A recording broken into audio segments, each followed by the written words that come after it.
Hi, everybody. Welcome to English Digest. I'm Tom. Hi, I'm Stephanie. And today we're going to continue talking about the Nazis and the concentration camps and World War II. And especially we're going to be talking about Hannah Arendt and her book, The Banality of Evil. And again, this all has to do with Adolf Eichmann, who was a war criminal who fled to Argentina after World War II, but he got caught later by the Jewish police there. Good. And they sent him back to Israel, to Jerusalem. I'm sorry. I meant to say Israeli. Yeah. That's different. But they sent him back to Israel for trial, and I'm assuming they executed him. But we also were talking mainly about the fact that Adolf Eichmann was just doing as he was told. He was just obeying orders, and he didn't think about things at all. We also mentioned that he was a joiner. He liked to join groups to feel good about himself, and basically he shifted the blame to other people. Yeah, I did that, but I was basically following orders, so my hands are clean. I have no blood on my hands because I had no choice. Such a lie. He lied to himself. We're going to be talking about this stuff. And we're going to continue talking about this phenomenon of someone basically being totally evil, but not really feeling any guilt about it. So let's get to it, everybody. Let's listen to today's lesson from top to bottom, and then we'll come back to discuss it for you.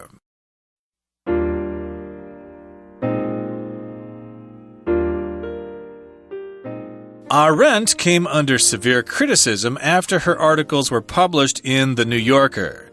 She was accused of playing down the enormity of Nazi crimes and displaying more loyalty to her German roots than her Jewish ones.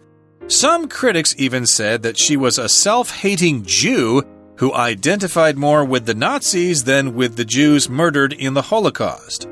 That's because Arendt had escaped from Germany and went into exile to avoid capture and execution when the Nazis came to power in 1933.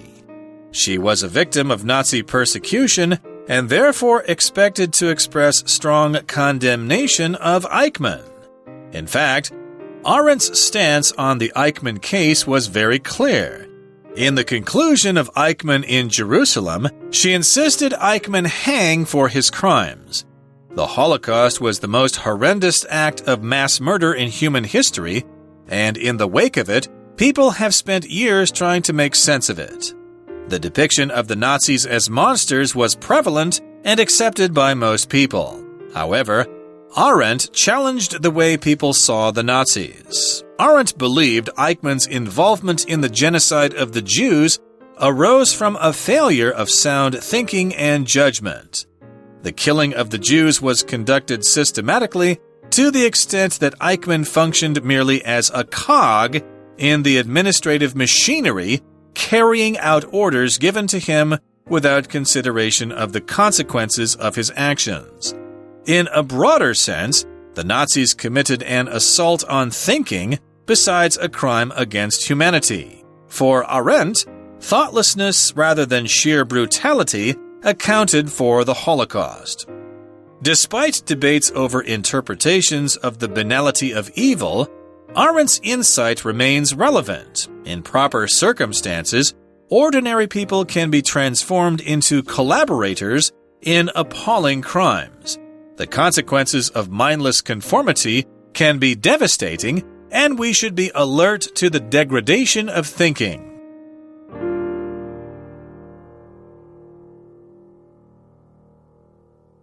Okay, guys, we're going to get started in on day 2, talking about Hannah Arendt on the banality of evil. So we know that she went over to Argentina as a journalist and was writing down her observations and sending them back to the New Yorker to be published. I think the New Yorker is weekly. It might be monthly. I think it's a monthly magazine. And then later is compiled into a book. Well, here it talks about how she came under severe criticism after her articles were published in the New Yorker, meaning a lot of people disagreed with what she had to say and were kind of upset about it. Severe means very extreme. For example, severe pain is much worse than mild pain, for example. So to come under severe criticism just means people criticized you. Right. And, of course, you cannot blame those people because after World War II, of course, lots of people suffered. So, of course, they were very willing to look at the Germans and the Nazis as nothing but monsters and devils and stuff like that. But she seemed to be looking at them as if they were sort of scientific specimens or something like that. Not evil devils and things like that. So she was accused of playing down the enormity of Nazi crimes. And so here we have the word accuse, and we often use this with the be verb, to be accused of something. That means someone says that you committed a certain crime. Mr. Wilson was accused of murder, and he went on trial last week, for example. To accuse, of course, is the verb, which means you formally state that someone has committed some kind of crime. I accuse you of stealing my candy. I did not steal your candy. You ate it. You did. You always eat candy. You ate it all. You got a sweet tooth and my candy's missing. You took it. I may have, yeah. So well, you can have it. It's okay. I'm not supposed to eat sweet food anymore, but you're not supposed to, and you do. You're naughty. Yeah, steal as much candy as you want. Okay. But in any case, she was accused of playing down the enormity of their crimes. To play something down means to kind of make something less important when it is important. Oh, don't worry about it. You know, the candidate you didn't want to win didn't win. Don't worry about it. It's not going to change anything. But someone says, no, it's important. It is going to make a big difference. Nah, don't worry about it. You're kind of playing it down, not really taking it seriously, and saying that it's not as serious as other people think it is. You can also do the reverse and play up something. If you play up something, for example, I had a little brother who would always play up his injuries. Like he'd be injured, maybe he fell off his bike, and it was always so much worse than it really was. So you can play up something or play down something. So they accused her of saying, oh, what the Nazis did, it wasn't such a big deal. Don't be crazy about it. Don't get hysterical. And they also said she was displaying more loyalty to her German roots. Remember, she was a German, than her Jewish ones. Jewish, of course, would refer to her religion, right? Her ethnicity, rather than her citizenship, I guess, because she was a German. So some critics even said that she was a self-hating Jew who identified more with the Nazis than the Jews who were murdered in the Holocaust. So I guess she got a lot of criticism because these kind of statements are rather strong. Yeah. So these are some accusations. We could say, why don't you go back to Germany and have some sausage and beer or something since you like that so much? Or they also said, oh, you just hate yourself because you're Jewish. That's kind of a psychological phenomenon. People have this internalized self-hatred or something, and you need to go see a psychologist to sort it all out. And they said, well, actually, you identify more with the Nazis than with the Jews who were murdered in the Holocaust. If you identify with somebody, you think you're part of that group. I really identify with the Japanese, for example. If you're Japanese and you're proud of your heritage, you will identify with them. You'll eat sushi and speak Japanese and climb on the top of Mount Fuji and stuff like that. That's crazy stuff. But here we're talking about the Holocaust. The Holocaust was the destruction or slaughter on a massive scale. Holocaust could refer to a massive slaughter, maybe by nuclear war, by a big fire, maybe a huge earthquake. But when you see Holocaust capitalized, guys, which it is here, capital H, we're talking about World War II, the Holocaust, when the Jews were trying to be exterminated or killed completely. Yeah, the count is 6 million Jews, I believe. Yep. So that was the Holocaust. And that's because Arendt had escaped from Germany and went into exile to avoid capture and execution when the Nazis came to power in 1933. So that's why she was accused of these things. She actually escaped from Germany and went into exile. Exile just means you're hiding someplace or you're away from someplace because you don't want to be captured. Away from home. Away from home, in exile. Usually it's political for some reason. And so she didn't want to be captured because, yes, the Nazis were coming to power then, and they were rounding up the Jews and sending them to concentration camps. Execution, of course, is when you are killed for a crime, and to be executed means to be killed for a crime. The capital punishment, the death penalty, those are related terms. That's when the Nazis came to power back in 1933, the rise of Hitler, and they were rounding all sorts of people up. She was a victim of Nazi persecution. Persecution is really horrible treatment towards people. Maybe you're upset with them because of their race. You hate them because of their politics. Or maybe their religious views or their beliefs. So they're treated horribly because of those things. And therefore, she probably expected to express, they expected her to express strong condemnation of Eichmann. They thought, hey, you're a Jew. You were persecuted. Why do you seem to be defending the Nazis who killed 6 million of the Jews? So strong condemnation. If you condemn someone, you really let them know that they're bad news, that you express complete disapproval. Typically, you do this in public, though. Condemnation. Usually it's because someone did something horrible, right? They receive condemnation. Exactly. And they sent her to Jerusalem to cover the trial. So they were expecting her to say, yeah, these Nazis were evil and they deserve to be hanged. But she came back thinking, well, I was kind of observing them and this is what I came up with. And they thought, what the heck is that? We want to hear how evil and how bad they are. You're almost thinking they're actually human beings or something. But in any case, that kind of brings us to the halfway point of our lesson for today. So let's take a break right now and listen to our beloved Chinese teacher.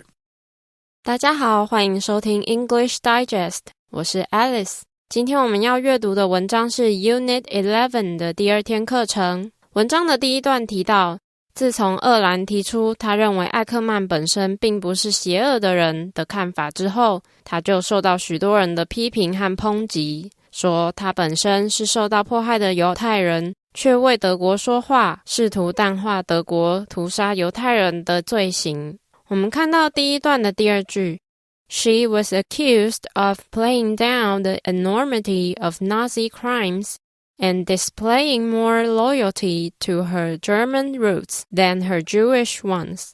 她被控淡化纳粹罪行的穷凶极恶，并且对她德国的根脉比对她犹太的根脉表现得更忠诚。动词 accuse 是指控、控告的意思。Be accused of something 就是说被指控做了什么什么。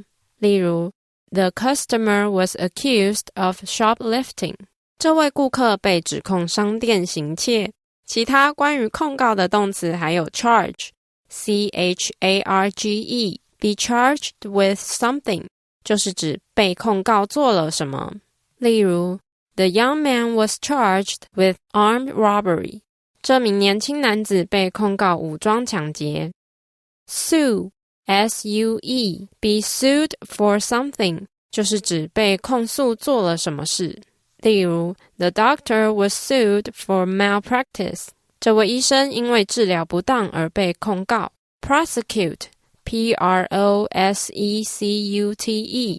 be prosecuted for something 就是指被控诉做了某事。例如The company was prosecuted for copying its rival's design. 这家公司被控诉抄袭对手的设计。Indict, I-N-D-I-C-T, C 不发音。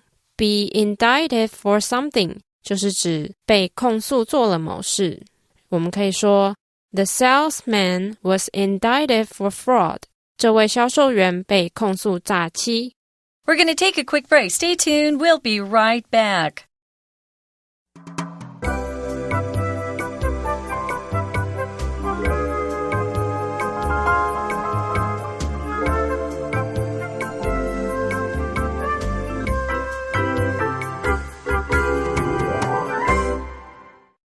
And we're back. Let's move ahead to the second paragraph. We've got here it says, in fact, Arendt's stance on the Eichmann case was very clear.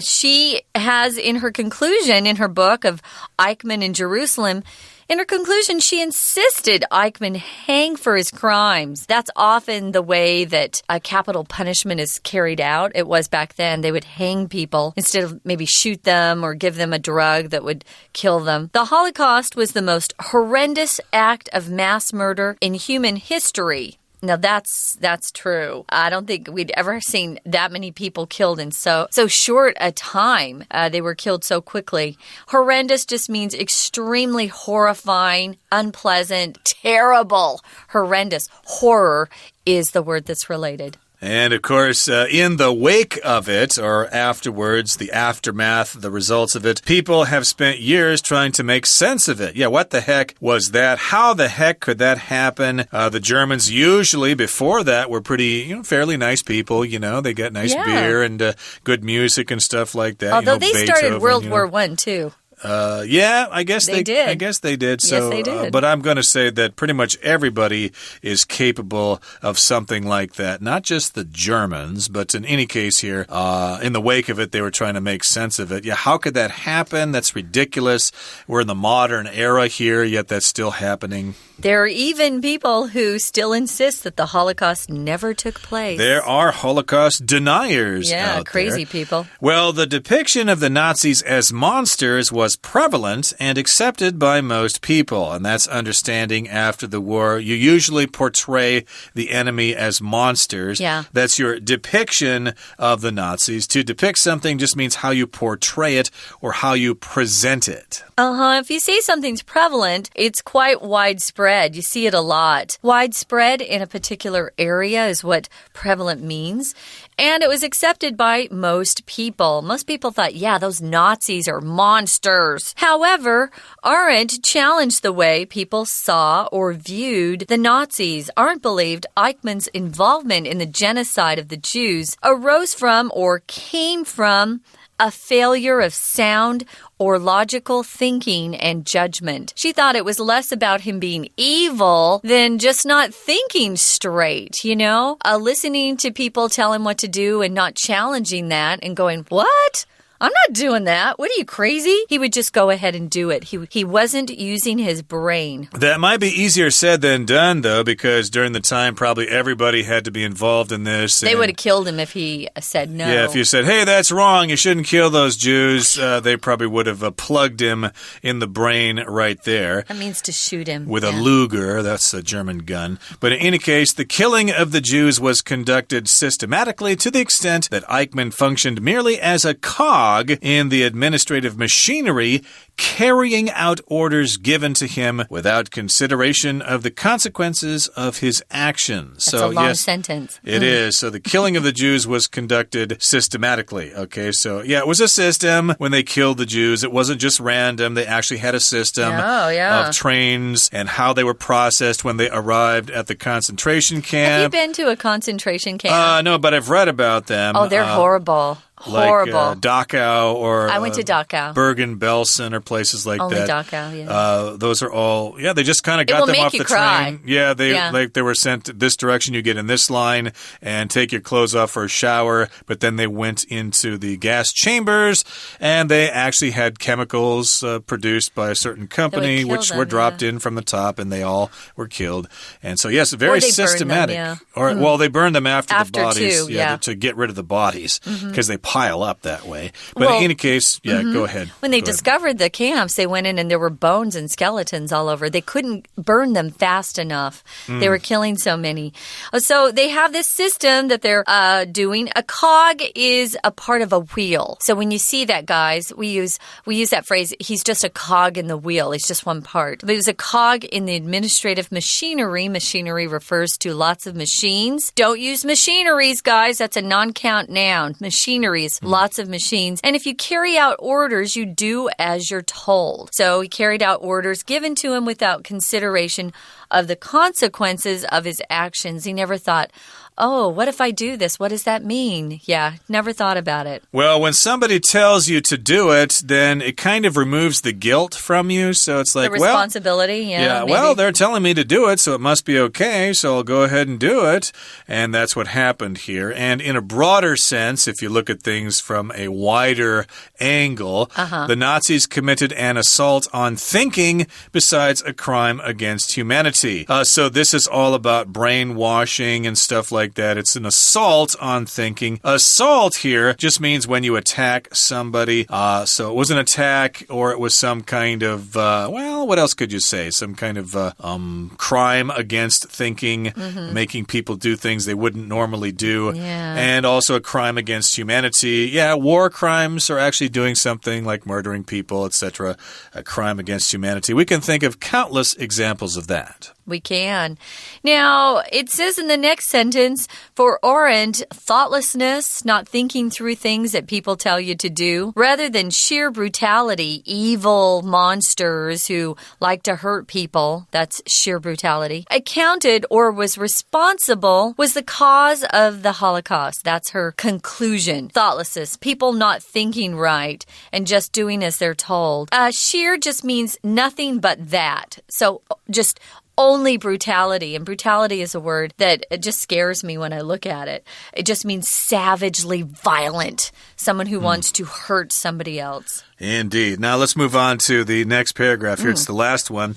Despite debates over interpretations of the banality of evil, Arendt's insight remains relevant. So even though they've had discussions about how to interpret this book, interpretation just means how somebody explains your something. Point of view, yeah. What's your interpretation of that painting there? I think it's actually happy. No, I think it's kind of depressing. Right. And again, that's the book here, Banality of Evil. But her insight remains relevant. Your insight means your special way of seeing some kind of truth that other people don't see.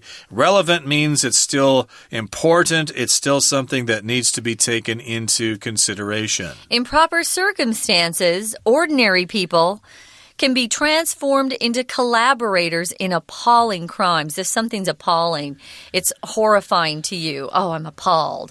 I just think that's horrible. A collaborator is somebody who works together with somebody else in accomplishing something. It can be good things, of course, but it can also be bad things. If you're a collaborator in a crime, you've just done something horrible. And she says her idea is, if people are put in the right circumstances, anyone could do this. They could all be collaborators. I told Tom earlier, I wouldn't do it. Okay, well, I admire you for that courage, but I think in a lot of situations, I think a lot, though. Okay, but in any case here, these are appalling crimes Horrible. that we just can't believe could actually happen. Yeah. And the consequences of mindless conformity can be devastating. True. Conformity means you're acting like everybody else. And sometimes people criticize conformity because they just dress like everybody else and listen to the same music and say the same catchphrases. I'm not a conformer. No, you're very independent. Yes, I am. And devastating here just means it's very destructive or damaging. When Daniel's wife asked him for a divorce, it was devastating. He got really depressed after that. And also, we should be alert to the degradation of thinking. Oh, here's another difficult word. That's a big word, yeah. Degradation. That's when something is degraded, which means you kind of make something in a lower value than it was before. So, yes, basically degradation just means you're thinking more like a savage instead of a civilized human being. Yeah. Always question the way you think about things and be careful of the groups you join in with, because groups tend to do things together and no one feels responsible, so be careful. Right now, guys, we're going to listen one more time to our Chinese teacher. 文章的第二段提到，其实鄂兰的立场十分明确，他认为艾克曼要为自己的所作所为受到惩罚，但从更深远的观点来看，大屠杀也让人察觉到盲目服从的可怕。我们看到第二段的第二句，In the conclusion of Eichmann in Jerusalem, she insisted Eichmann hang for his crimes. 在耶路撒冷的艾克曼结论中，他坚决主张艾克曼应该为他的罪行而被绞死。这个句子用 that 引导一个完整句子作为动词 insisted 的受词，然后 that 省略。不知道大家有没有觉得很奇怪，为什么这句明明是过去式，that 子句里的动词 hang 却是用原形动词而不是用过去动词 hung 呢？这是因为当某些表示要求、主张、建议、命令的动词后面接 that 子句的时候， that 子句里面的动词要用 should，加原形动词来表示，而这个 should 可以省略，所以 that 子句里的动词会是原形动词。这类的动词像是 insist 坚持， demand 或是 require 要求， suggest advice 是建议， command 命令， recommend 推荐。例如我们可以说My professor advised me that I should read this book to improve my English writing skills. 我的教授建议我读这本书来改善我的英文写作技巧。另外我们要注意的是 hang 这个动词，如果是规则变化的话， hang, hanged, hanged 是吊死的意思。如果是不规则变化， hang, hung, hung是悬挂闲荡的意思。所以当你要说昨晚我和朋友出去玩，你就要说 I hung out with my friend last night， 可不要说成 I hanged out with my friend last night， 这样讲就有点恐怖咯。文章的最后一段提到，鄂兰认为没有自己的想法而只会盲目跟从的话是很恐怖的一件事。在这种状况下，即便是普通人也会变成残忍罪行的共犯。我们看到课文最后一句 The consequences of mindless conformity can be devastating, and we should be alert to the degradation of thinking. 盲从的后果可能是毁灭性的，而我们应该对思考的退化保持警惕。名词 conformity是遵照、遵从的意思，它的动词是 conform。片语 conform to something 就是指遵照或遵从某事物。例如 The principal will punish students who don't conform to the school rules. 校長會處罰不遵守校規的學生。另外有一個動詞和 conform 看起來很像，那就是 confirm C-O-N-F-I-R-M 是證實、確認的意思。例如 The security guard asked the man to provide something that could confirm his identity. 这名警官要求那名男子提供可以证实他身份的东西。以上就是今天的课程，谢谢收听。That is it for today. And my goodness, I think that was a very difficult 2 days for ourselves as well as all of you. We had lots of difficult vocabulary there. Hopefully, you have learned something out of this. And if you have, we are very proud of you. And we're actually very proud of ourselves for being able to get through this article because it is quite heavy. Yeah. Okay. Well, from all of us here at English Digest, I'm Tom. I'm Stephanie. See you next time. Bye.